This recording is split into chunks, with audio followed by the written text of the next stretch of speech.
Amnesty International has criticised Australia yet again for its treatment of Aborigines. In its latest global report, the human rights organisation says Indigenous people continue to be driven from their homelands. But the federal government says Amnesty is wrong and claims the reverse is true. Here's Jeff Waters.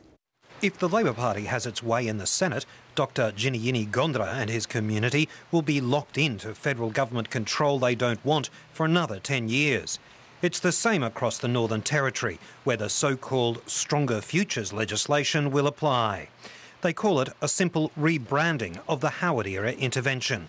It's the same approach, same control, same ways of trying to dehumanise Aboriginal people.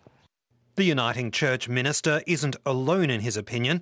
Amnesty International is making a global complaint about Australian Indigenous policy in its annual report, and it's singling out the new laws.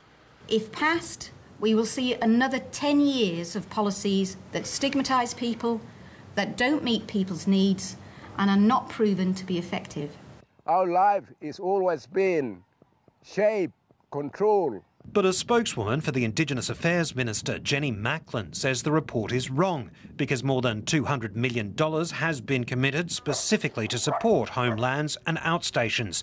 She said the new legislation would help end disadvantage and that the Racial Discrimination Act, overturned in the intervention, will apply. The Stronger Futures legislation has stripped out the discriminatory aspects that sat in there as a result of the Brough and Howard government intervention. And there are other Aboriginal people who say the new law is necessary. This is what's needed.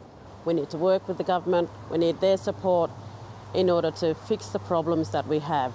Also criticised in the Amnesty report is federal government control over the lives of asylum seekers, especially the rates of suicide and self-harm in detention centres.